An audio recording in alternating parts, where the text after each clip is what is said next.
காலை வணக்கம். என் நீதியை வெளிச்சத்தை போலாக்குவீர், என் நியாயத்தை பட்ட பகல் போலாக்குவீர். உமக்காய் காத்திருப்பேன், உம்மையே பற்றி கொள்ளுவேன். வார்த்தையால் திருப்தியாவேன், சமூகத்தில் மகிழ்வேன். ஏசையா ஏசையா ஏசையா, என் நீதி நீர்தானையா. யெகோவா சிட்கேனு நீர்தானையா. எங்கள் நீதி தெய்வம் நீர்தானையா. யெகோவா சிட்கேனு நீர்தானையா. எங்கள் நீதி தெய்வம் நீர்தானையா. ஆமாங்க, தாசன் என்கிற அன்பு மகன் ஒரு நல்ல அலுவலகத்தில் வேலை செய்து கொண்டிருந்தாராம். பயங்கரமான ஹார்ட் ஒர்க்கர். சின்சியராக அவருக்கு கொடுக்கப்படுகிற பணிகளை செய்வாராம். ஆனால் அவர் அவ்வளவு கடினமாக உழைத்தும் அவருக்கு கிடைக்க வேண்டிய ரெக்கக்னிஷனோ அப்ரிசியேஷனோ அவருக்கு கிடைக்காமையே இருந்துதாங்க. இவருக்கு கிடைக்க வேண்டிய அந்த ரெக்கக்னிஷனும் பாராட்டும் எப்படியோ மற்றவங்களுக்கு போய் விடுமா. சில நேரம் எதுக்கு திட்டு வாங்குறோன்னே தெரியாமல் திட்டு வாங்குவாராம். சில நேரம் கூட இருக்கிறவங்க தன்னை எதுக்கு பகைக்கிறாங்கன்னே தெரியாமல் சோர்ந்து போவாராம். ஆனால் தினைக்கும் ஆண்டவரிடத்துல தவறாம ஜெபம் பண்ணாராங்க. கர்த்தாவே, நீர் நீதி செய்கிற தேவன் அப்பா, நீங்கள் நிச்சயமாக எனக்கு நீதி செய்வீங்க, நீங்கள் நீதி செய்கிற தேவன் அப்பான்னு சொல்லி ஒவ்வொரு நாளும் ஜெபம் பண்ணி கொண்டே இருந்தாராம். ஒரு நாள் அவருக்கு ஒரு இமெயில் வந்துதாங்க. ஓப்பன் பண்ணி பார்த்தவருக்கு ஒரே சந்தோஷம்.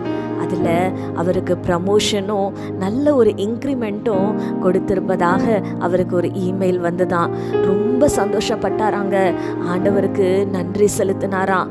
இந்த காலை வேளையில் நம்முடைய வாழ்க்கையில் கூட நம்ம சில நேரம் யோசிக்கிறது உண்டுல, நான் என்ன தப்பு பண்ணேன், ஏன் என்கிட்ட இப்படி கடினமாக நடந்துக்கிறாங்க, ஏன் என்னை பகைக்கிறாங்க, நான் எவ்வளோ பிரயாசப்பட்டோ எவ்வளோ கஷ்டப்பட்டு உழைச்சும் எனக்கு கிடைக்க வேண்டிய ரெக்கக்னிஷன் எனக்கு கிடைக்க மாட்டேங்குதே. சில நேரம் செய்யாத குற்றத்துக்கு கூட தண்டனை அனுபவிக்கிற சூழ்நிலைகள் ஏற்பட்டு விடுது. அப்படிப்பட்ட சூழ்நிலைகளில் நீங்கள் இருக்கீங்களா? சோர்ந்து போயிருக்கிறீங்களா? சோர்ந்து போகாதீங்க. ஏசாயா 30:18 சொல்லுகிறது, உங்களுக்கு இறங்கும்படி கர்த்தர் காத்திருப்பார், உங்கள் மேல் மனதுருகும்படி எழுந்திருப்பார். கர்த்தர் நீதி செய்கிற தேவன், அவருக்கு காத்திருக்கிற அனைவரும் பாக்கியவான்கள்.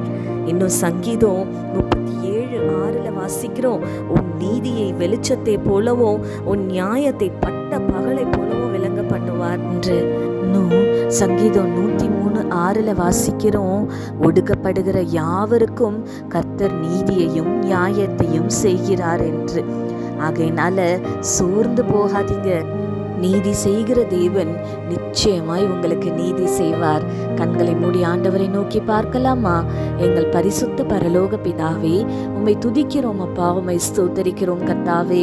இதோ இந்த காலை வேலையில தகப்பனே, நான் எவ்வளவு பிரயாசப்பட்டோம், எனக்கு கிடைக்க வேண்டிய ரெக்கக்னிஷன் எனக்கு கிடைக்க மாட்டேங்குதே, என்னை ஏன் பகைக்கிறாங்க, என்னை ஏன் கடினமாக நடத்துகிறாங்கன்னு எனக்கு தெரியலையே, நான் செய்யாத குற்றத்துக்காக பழியை சுமந்து கொண்டிருக்கிறேன்னு பலவிதமான ஆண்டவரை சூழ்நிலைகளில் சோர்ந்து போயிருக்கிற உடைய பிள்ளைகளை கர்த்தர் நீர் கண்ணோக்கி பார்ப்பீராக அப்பா.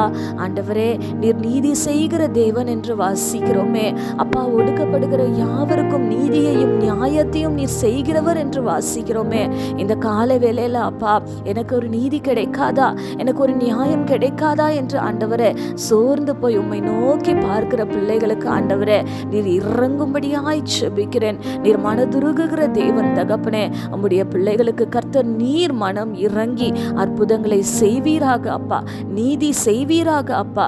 நீர் அப்படியே செய்ய போகிறீர். உமக்கு நன்றி, துதி, கன, மகிமை யாவும் உமக்கு செலுத்துகிறோம். இயேசு கிறிஸ்துவின் வல்லமையுள்ள நாமத்தினாலே கெஞ்சி மன்றாடுகிறோம் பிதாவே, ஆமேன்.